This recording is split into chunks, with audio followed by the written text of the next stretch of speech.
शुभ सकाळ मंडळी. शुभ सकाळ ह्याच्यासाठी की पुण्याला निघाले आहे अर्जंटली आणि सकाळी 3:30ला घर सोडलं आहे. आज 4ला लोकल पकडली आहे, नंतर दादर आणि आता विटी आणि आता इंटरसिटी. खरं म्हणजे काही विचार नव्हता माझा जाण्याचा आज पुण्याला, पण काल आत्तेभावाकडे मी गेले होते, जेवायला बोलवलं होतं. बरेच दिवस बोलवत होता, मी टाळाटाळ करत होते. सो आज योग आला आणि गेलो होतो. यायला उशीर झाला, तेव्हा येतानाच निरोप मिळाला माझ्या कामाचा, म्हणून मला पुण्याला जावं लागतं आहे. खरं आज आमचा दोन्ही बहिणींचा नाटकाला जायचा बेत होता. भाऊ कदम यांचं कॉमेडी नाटक बघायला जायचं होतं. नाटक मलाही आवडतं, मी स्वतः एकपात्री करते. खूप उशीर झाला माझ्या या कलेला मला वाव द्यायला. कधी कधी आपण त्या वेळेत ते करत नाही, ते नंतर खूप चुकीचं लक्षात येतं आपल्या की आपण कुठे काय चुकलो. पण ठीक आहे, त्यावेळेला काही वेगळं असतं डोक्यात. आणि आता मी करते एकपात्री.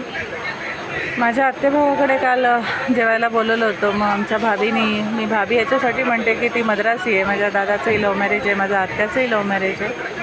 आणि खूप जणं हा प्रश्न करतात की मला नेहमी या गोष्टीचं वाईट वाटतं की असे लोक मला प्रश्न करतात जे मला खूप पहिलेपासून ओळखतात. ते म्हणतात की तुमच्या घरात 3 पिढ्या लव्ह मॅरेज आहे. 3 पिढ्या नाही, बरंच पिढ्या लव्ह मॅरेज आहे. माझ्या आत्याचंही लव्ह मॅरेज आहे आणि तिच्या मुलाचंही आहे. आणि माझी आत्या मामी भावंडं आम्ही खूप आनंदात असतो. माझ्या भाभीने काल माझ्यासाठी पाणीपुरीचा बेत केला होता, मला आवडतं म्हणून. त्यानंतर मेन कोर्सला व्हेज पुलाव आणि पावभाजी आणि त्यानंतर डेझर्ट म्हणून आईस्क्रीम. तर हे सगळे आमचे धुमाकूळ गप्पा गोष्टी चालल्या होत्या. तर आहे आमचं प्रेम आत्तेमामे भावंडांचं, पण आम्ही भावंडं म्हणूनच राहिलो आहे, आत्तेमामे भावंडं. त्या व्यतिरिक्त आम्ही कुठलीही नाती जोडली नाही आहे, कारण मला ते पटणारही नाही. आणि मी भावंडांच्यात खूप लहान आहे सगळ्यात, त्यामुळे माझे जरा जास्त लाड होतात. तर पुण्याला जाते आता. माझं येणं काय परत होत राहील, पण माझ्या ताईचं बुकिंग मात्र माझ्यामुळे नाटकाचं आज वाया गेलं. ज्योत्स्नाताईने बुकिंग केलं होतं आज नाटकाचं, पण अचानक जावं लागतं आहे कामानिमित्त. असंच होतं माझं, कधी इकडे कधी तिकडे, त्यामुळे प्रॉब्लेम होतो. पण हरकत नाही, परत कधीतरी बघेन.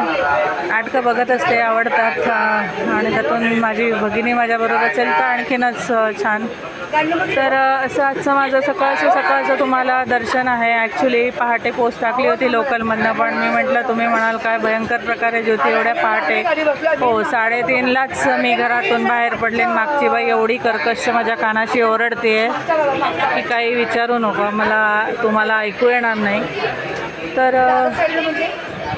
एवढ्या सकाळी मी खरं कधी निघत नाही, कारण जाताना मी डेक्कन ट्रेननी जाते संध्याकाळी, पण आणि किंवा प्रगतीने. इंटरसिटीने मुंबईतून फार क्वचित पहाटे जाते मी, पण पुण्याहून मात्र इंटरसिटीने त्या दिवशी आले होते आणि आताही जाते इंटरसिटीने आहे. मध्ये एकदा परत येऊन गेले होते, जेव्हा मी तो व्हिडिओ टाकला त्यानंतर मुंबई ट्रिप माझी परत झाली. तेच मी सांगते की माझं बरेचदा येणं जाणं होत राहतं.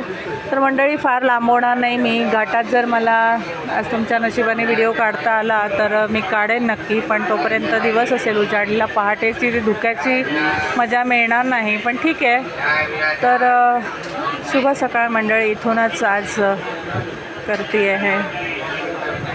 छान जाऊ तुमचा सगळ्यांचा दिवस आणि मजेत जाऊ. माझा तर प्रवास आहे. तर धन्यवाद.